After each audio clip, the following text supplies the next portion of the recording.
শিবির। যুক্তরাষ্ট্রে তিনি আরেকবার হিরো হলেন। তো জামাত শিবির পৃথিবীর যেখানেই যান হিরোই থাকেন। নিউ ইয়র্কের যে ঘটনা ঘটেছিল যে আওয়ামী লীগের দুষ্কৃতিকারীরা জুলাই যোদ্ধা আক্তারের উপর ডিম নিক্ষেপ করেছে, সেই ঘটনায় আওয়ামী লীগের একজন কর্মী মিজান তাকে আটক করেছে নিউ ইয়র্ক পুলিশ। এখন প্রশ্ন হচ্ছে যে এই আটকের আসলে ফলাফল কি? দেখুন, তাদের যার কারণে এরা বাংলাদেশ থেকে বিতাড়িত হয়েছে, সারা পৃথিবীতে যারা একা, সেই কুত্তালিককে আমি শাসন করে এসেছি এবং এদের বিরুদ্ধে অ্যাকশন আরো মারাত্মক আকার ধারণ। ক্ষমা চাই, আমি মনে করি ইলিয়াস হোসেন সহ বিনাকি ভট্টাচার্য যারা আছে তাদের কাছে ক্ষমা আমার চাওয়া উচিত। কিভাবে তোকে ভারত রাষ্ট্রকে বুঝায় দেওয়া কামটা তোমরা ভালো করো না, এটা জাতীয় মর্যাদার প্রশ্ন। দর্শক, আজকের এই ভিডিওটি দেখলে আপনারা রীতিমতো অবাক হয়ে যাবেন। আপনারা জানেন ইতিমধ্যে আওয়ামী লীগ সরকারের পতন হয়েছে। এখন ক্ষমতায় আছেন অন্তর্বর্তী সরকার ডক্টর মোহাম্মদ ইউনূস। অন্তর্বর্তী সরকারের মাননীয় উপদেষ্টা ডক্টর মোহাম্মদ ইউনূস থাকাকালীন দেশে কি কি ঘটনা ঘটে যাচ্ছে তা আপনাদের প্রমাণ সহকারে দেখছি। যুক্তরাষ্ট্রে তিনি আরেকবার হিরো হলেন। তো জামাত শিবির পৃথিবীর যেখানেই যান হিরোই থাকেন। অ্যাসাইলাম সিক করলেও তারেক রহমানের মতো জীবনযাপন করেন না, বিপ্লবী জীবনযাপন করেন। আমি জানি না যে এই মারুফ সাহেব ওখানে অ্যাসাইলামে আছেন না অন্য কোনো ভাবে, বা চাকরিতে গিয়েছেন, হোয়াট এভার। একটা ভিডিওতে আমি দেখলাম যে মির্জা ফখরুলকে বলছেন যে ভাই আমরা শিবিরের লোকজন এখানে আছি, জামাতের লোকজন আছে, আপনি এখানে থাকেন, সমস্যা হবে না। বুঝতে পারছেন জামাত শিবির কোথায় চলে গিয়েছে? এখন ডক্টর ইউনূস বিএনপি জামাত এনসিবির লোকজনকে নিয়েছে, তার অনেকগুলো উদ্দেশ্যের মধ্যে একটা হচ্ছে যে এই যে বিএনপি জামাতের লোকজন এয়ারপোর্টে ছিল শত শত আওয়ামী লীগের বিরুদ্ধে, আওয়ামী লীগ তেমন ঝামেলা করতে পারেনি, এবং বিএনপি জামাত ছিল বলে তাদের সক্রিয় তৎপরতা ছিল বলেই আক্তারের গায়ে যিনি ডিম মেরেছেন সেই আওয়ামী সন্ত্রাসী গ্রেপ্তার হয়েছে। যুক্তরাষ্ট্রে কাউকে গ্রেপ্তার করাতে পারা হোক, সেটা ফর দি টাইম নেই, এটা অনেক কিছু, এবং হাত করা পরিয়ে গ্রেপ্তার করিয়েছে। এর আগে মাহফুজের উপর যারা হামলা করেছে তাদের 5 থেকে 6 জনকে গ্রেপ্তার করা হয়েছে। এটা বড় অ্যাচিভমেন্ট। তো দর্শক, এই জায়গায় আক্তারও প্রশংসায় ভাসছেন, কারণ এই আক্তার আহত হওয়ার পর তিনি আবার স্লোগান দিচ্ছেন মুজিববাদ মুর্দাবাদ, হাসিনার বিচার চাই। দেখেন আওয়ামী লীগ যে ভীত সন্ত্রস্ত, আওয়ামী লীগের কোনো আশা নেই, হতাশ। তার প্রমাণ হচ্ছে নিউ ইয়র্কে তাদের এই কর্মকাণ্ড। এগুলো করে কি কোনো লাভ হবে? এখন আমরা আহ্বান জানাই, এবং এটা হবে। নিউ ইয়র্কের যে ঘটনা ঘটেছিল যে আওয়ামী লীগের দুষ্কৃতিকারীরা জুলাই যোদ্ধা আক্তারের উপর ডিম নিক্ষেপ করেছে, সেই ঘটনায় আওয়ামী লীগের একজন কর্মী মিজান তাকে আটক করেছে নিউ ইয়র্ক পুলিশ। এখন প্রশ্ন হচ্ছে যে এই আটকের আসলে ফলাফল কি? দেখুন, ডিম মারাটা একটা শারীরিক আক্রমণের ভিতরেই পড়ে, কাউকে চর দেওয়া, থাপ্পড় দেওয়া, ডিম মারা। তো সেক্ষেত্রে যে ব্যক্তির উপর ডিম মারা হয়েছে সেই ব্যক্তির কোনো ইনজুরি হয়েছে কিনা, বা সেই ব্যক্তির এফেক্টটা কি হয়েছে, এইসব বিভিন্ন বিষয়ের উপর নির্ভর করে। তবে আবার ডিপেন্ড করে যে এটা ওর প্রথম অপরাধ কিনা। যদি প্রথম অপরাধ হয় তাহলে সাজা খুব কম হবে, যদি এরকম অপরাধ সে আরো করে থাকে তাহলে বেশি হবে। সেক্ষেত্রে কয়েক মাসের জেলও হতে পারে, আবার হয়তো বা কমিউনিটি ওয়ার্কও করা লাগতে পারে। কমিউনিটি ওয়ার্ক কি? কমিউনিটি ওয়ার্ক হচ্ছে আপনার যেমন সামাজিক বিভিন্ন কাজকর্ম, যেমন এই ময়লা টলা পরিষ্কার করা, রাস্তাঘাট ক্লিন করা, এরকম বিভিন্ন কমিউনিটি কাজ আদালত কর্তৃক নির্ধারণ করে দেয় বা পুলিশ কর্তৃক নির্ধারণ করে দেয়, তার সেগুলো করতে হয়। এগুলো সে কাউকে বলে না, বলে তো মান সম্মান, তাই না? সে ওই গোপনে গোপনে চুপি সারে এগুলো সে করে আসে। তো এই ধরনের আর কি, যে এটা যে খুব একটা বড় শাস্তি তা কিন্তু না। এখন যদি কূটনীতিক পাসপোর্টধারী হতো তাহলে কি হতো সেটা ভিন্ন বিষয়, কিন্তু ওনারা তো কূটনীতিক নয়, তো নর্মাল পাসপোর্টধারী হিসেবে গিয়েছেন, বাট আটক করা হয়েছে। এবং এটুকু গ্যারান্টি দিতে পারি যে আমেরিকার আইন অনুযায়ী যে শাস্তি ওই মিজানের প্রাপ্য সেটা সে পাবে, কারণ সে এটা করতে পারে না, আমেরিকার মাটিতে সেটা করতে পারে না, বাট সে করেছে। অনেকেই বলেন যে এই মিজানের গ্রামের বাড়ি আছে না ভাই, থাকলেও এগুলা দরকার নাই। রাজনীতি করতে গেলে এরকম বাধা আসে, বিপত্তি আসে, এগুলো আসবেই। দুষ্কৃতিকারীরা এগুলো যুগে যুগে করবেই, তারা শেষ চেষ্টা করবে, তারা মরণ কামড় দিবে, এবং এইসব রিস্ক নিয়েই বিদেশ যেতে হবে। আমেরিকা তো একটু উদারপন্থী দেশ, সৌদি আরব হইলে এগুলো কিছুই করতে পারতো না, একদম ভয়ে চুপ থাকতো, তাই না? তো এই বেশি স্বাধীনতা পাইলেও আবার বাঙালিদের ঝামেলা আছে। যাই হোক, জুলাই যোদ্ধা আক্তারের উপর যে হামলা হয়েছে, এই হামলার তীব্র নিন্দা জানাই। এবং এখানে একটা জিনিস ভালো হয়েছে যে সবাই বুঝতে পেরেছে যে আওয়ামী লীগ কি জিনিস, মির্জা ফখরুল ইসলাম আলমগীর ছাড়া। মাঝে মধ্যে মানে খুব অবাক লাগে যে এই জুলাই যুদ্ধে বিএনপির আসলে কতটুকু অবদান, কি অবদান। অনেকেই বলে বিএনপি 400 মারা গেছে, হতে পারে, বা অনেকেই হয়তো আন্দোলন করেছে, বাট মির্জা ফখরুল ইসলাম আলমগীর কিন্তু বলেছিলেন যে আন্দোলনটা আমাদের না, আমরা এর সঙ্গে জড়িত নই। তিনি স্পষ্ট বলেছিলেন এই আন্দোলনে আমরা নাই, এটা ছাত্রদের আন্দোলন। তো এখন আবার দেখলাম যে নিউ ইয়র্ক যাওয়ার আগে তিনি ভারতীয় পত্রিকা এই সময়কে একটা ইন্টারভিউ দিয়েছেন। সেখানে তিনি বলেছেন যে আমরা চাই নাই আওয়ামী লীগ নিষিদ্ধ হোক, আমরা চাই না জাতীয় পার্টি নিষিদ্ধ হোক, আমরা চাই আওয়ামী লীগ জাতীয় পার্টিকে নিয়ে একসঙ্গে নির্বাচন করি, কিন্তু এই জন্য অনেকেই আমাকে ভারতের দালাল বলে, দেশদ্রোহী বলে, ইত্যাদি ইত্যাদি। তো মির্জা ফখরুল ইসলাম আলমগীর, আজকে যদি আপনার কাছের কেউ মারা যেত, আপনি চাইতেন এটা? এই 1,500-2 হাজার মানুষের প্রাণের বিনিময়ে প্রায় 20,000-এর মতো মানুষ পঙ্গু, আপনি কোন মুখে তাদেরকে আবার নির্বাচনে আনবেন, যেই তারা আপনাদেরকে চরম নির্যাতন করেছে গত 15টা বছর, আপনাদেরকে পরপর 3টা নির্বাচনে বঞ্চিত রেখেছে। কিন্তু সেই মির্জা ফখরুলরা এসব ভুলে গিয়েছে। তারা ওই যে সুশীল, অনেকেই বলেন যে আওয়ামী লীগ যা করেছে আমরা কেন তা করবো। ভাইরে, প্রত্যেকটা দলকে তার কৃতকর্মের জন্য শাস্তি পেতে হবে। আমি তো আজীবন বলি নাই, বলছি 2টা নির্বাচনের জন্য। আওয়ামী লীগ 3টা ভুয়া নির্বাচন করছে, 2টা নির্বাচন তাদেরকে বাইরে রাখতে হবে। প্রত্যেকটা দলকে তার কৃতকর্মে শাস্তি দিতে হয়। এগুলো দেখে অন্য দল শিক্ষা পায়, যাতে স্বৈরাচার না হয়। কিন্তু ফখরুল সাহেবরা এই আওয়ামী লীগকে আবার আনতে চান, মানে খাল কাটতেছেন কুমির আনার জন্য। এবং এইসব কারণেই তারা এই নিউ ইয়র্ক বিমানবন্দরে জন এফ কেনেডিতে অপমান হলেন। এবং এই দেখুন, এই যে বিএনপির যে যুক্তরাষ্ট্র বিএনপি, এই যে ভিতরে গ্রুপিং আর গ্রুপিং, এই নেতা টাকা খেয়া এর সভাপতি বানায়, ওই নেতা টাকা খেয়ে ওরে সভাপতি বানায়, কোনো মিল তাল কিচ্ছু নাই। যুক্তরাজ্যে যেমন মালেক কয়সর বা যুব দলে আফজাল, একটা স্ট্রং টিম আছে, ওইখানে মনে করেন যে 5 পাগলের মেলা। এদের নাই কোনো মানে শক্তি, নাই কোনো সাংগঠনিক দক্ষতা, যে যারা বেশি টাকা দেয় সেই হয় সভাপতি সেক্রেটারি। তো এই সমস্ত বিষয় নিয়ে আজকে এগুলো করছে যে বাংলাদেশের সবচেয়ে জনপ্রিয়তা দলের নেতা মির্জা ফখরুল অসহায়ের মতো হাঁটতেছে করিডোর দিয়া, কেউ তাকে বাঁচানো নাই। এটাও আমাদের দেখতে হলো। সেই মির্জা ফখরুল ইসলাম আলমগীর তিনি বলে আমরা চেয়েছিলাম আওয়ামী লীগ নির্বাচনে আসুক। আবার বলে যে জামাত আমাদের কাছ থেকে 30টা আসন চেয়েছিল। এখন জামাতের জনপ্রিয়তা আগের চেয়ে বেড়েছে, কোনো সন্দেহ নেই, বাট কতটুকু বেড়েছে এটা এখনো শিওর না। কিন্তু জামাত বিএনপির কাছে 30টা আসন চেয়েছে, বিএনপি বলেছে না আমরা দেব না। আমি আসলে বুঝতে পারতেছি না যে এটা সত্য নাকি মিথ্যা। দর্শক আপনারা এই কমেন্টে জানাবেন। এবং যদি রাজনৈতিক সমঝোতায় গোপনে গোপনে অনেকে অনেক কিছু চায়ও, সেটা তো মিডিয়াতে বলার কিছু নয়, তাই না? মিডিয়াতে কি তার বলা উচিত?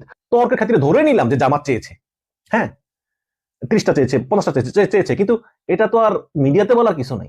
কারণ রাজনৈতিক ভাবে অনেক গোপন বিষয়গুলো এগুলো গোপন রাখতে হয়। কিন্তু ফখরুল সাহেব এটা বলে দিয়েছেন। ফখরুল সাহেবের অনেক ত্যাগ আছে, অনেক ভালো মানুষ, কোনো সন্দেহ নেই। তিনি বারবার আওয়ামী নির্যাতনের শিকার হয়েছেন, কারাভোগ করেছেন, কিন্তু বর্তমানে দলে তার উপযোগিতা নিয়ে প্রশ্ন আছে। এবং এই বিএনপিতে তাকে আর মহাসচিব করে রাখা ঠিক হবে কিনা সেটা নিয়েও প্রশ্ন আছে। কেন আছে একটা কথা বলি, সেটা হচ্ছে কি, আপনি দেখেন না যে ক্রিকেট খেলা 11 জন খেলে, 11 জন ক্রিকেট খেলে, তো যখনই একজনের পারফরমেন্স পড়ে যায় তখনই তাকে বাদ দিয়ে আরেকজনকে নেওয়া হয়। যেমন তামিম ইকবাল, সে মনে করেন যে গত 15 বছর ধরে সে ভালো খেলেছে, কিন্তু ইদানিং লাস্ট 1 বছর সে ভালো খেলতেছে না, দল কিন্তু তাকে রাখবে না।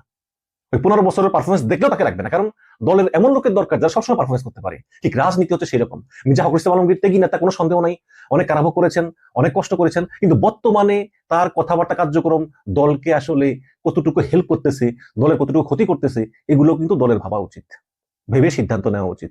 আমার মনে হয় সেই সময় এসে গিয়েছে। যাই হোক, ফিরে আসি ডক্টর ইউনূসের দিকে। এই ডক্টর ইউনূস তিনি কিন্তু এই জুলাই যোদ্ধাদের রক্ষা করতে ব্যর্থ হয়েছে। তিনি নিজে ভিআইপি প্রটোকল নিয়ে গিয়েছেন, কিন্তু এদেরকে ছেড়ে দিয়েছেন। এটা হচ্ছে সরকারের ব্যর্থতা, দূতাবাসের ব্যর্থতা। দূতাবাসের ভিতরে আওয়ামী লীগের দালাল আর দালাল, এদেরকে এতদিন নির্মূল করা যায়নি। অনতিবিলম্বে এই যুক্তরাষ্ট্র দূতাবাসের প্রত্যেকটাকে বহিষ্কার করা উচিত, সবগুলো চাকরি শেষ করে নতুন করে নিয়োগ দেওয়া উচিত।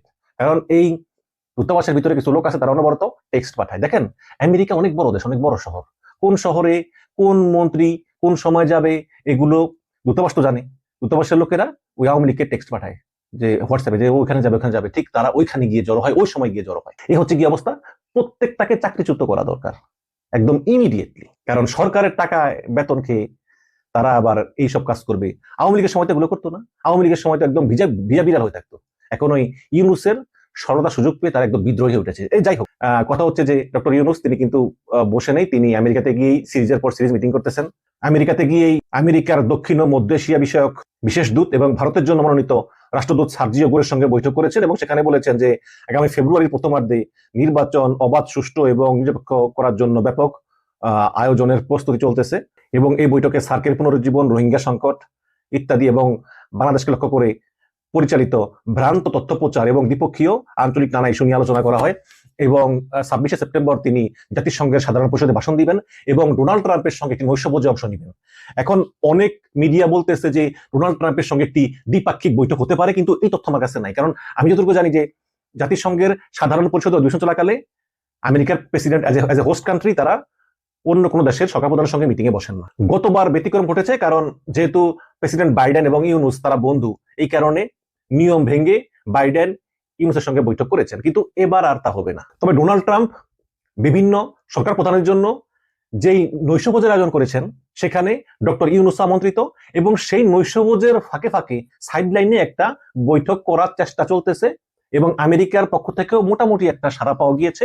এবং সেই বৈঠকে যতটুকু সম্ভব ডক্টর ইউনুস তিনি এই রোহিঙ্গাদের জন্য আরো বেশি তহবিল সংগ্রহ, কারণ রোহিঙ্গাদের জন্য কিন্তু তহবিল তো কমে গিয়েছে, মানুষের আগত আকর্ষণ নাই আগের মতো।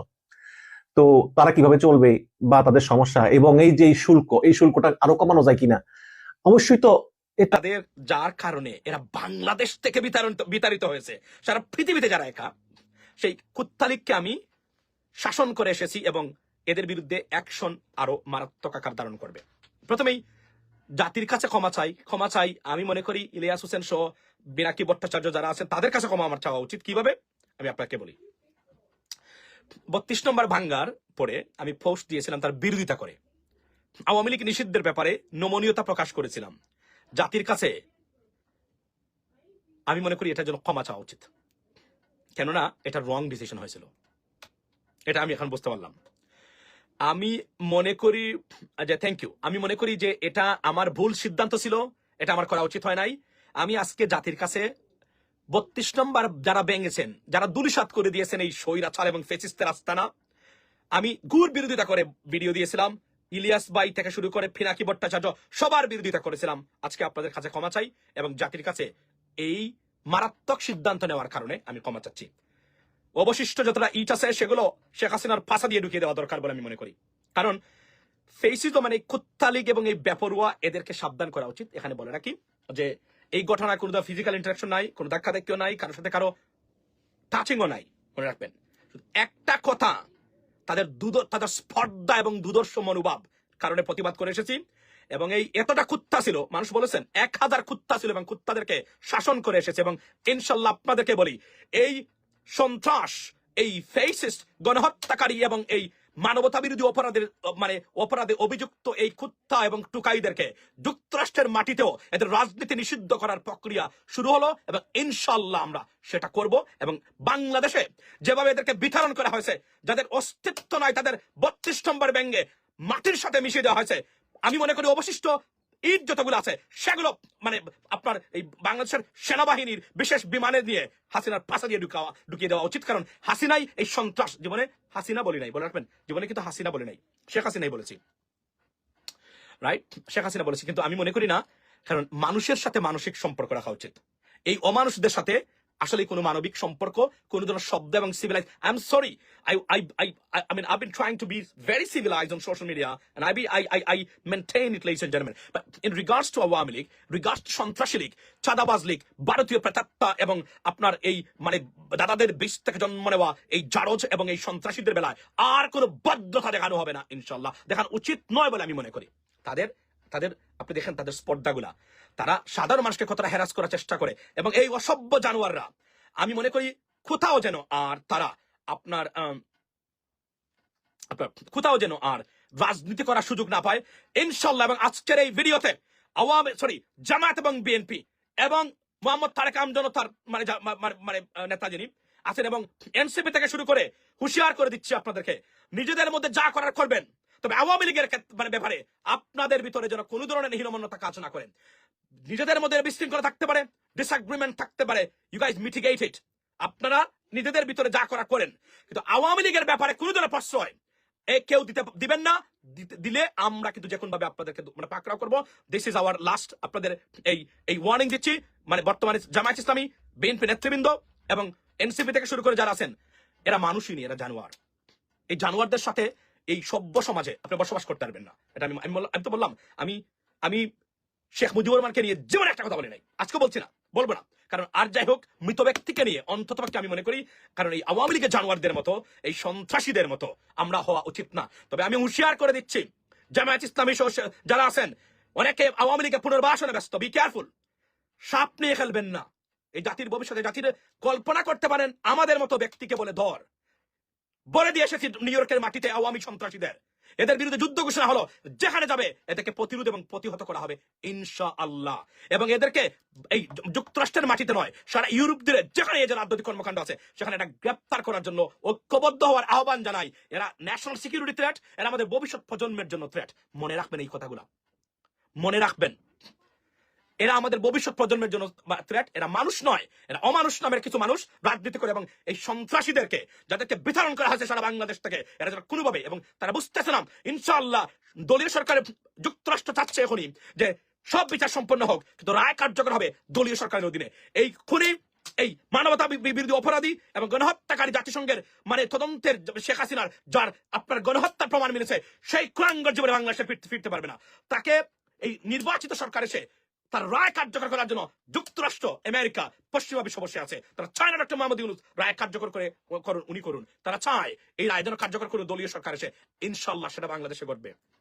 এবং আবারও বলছি, আওয়ামী লীগ মানুষ নয়, এরা জানোয়ার। যখন এই কোনো আওয়ামী লীগকে দেখবেন, ধরে নেবেন 80% সে জানোয়ার।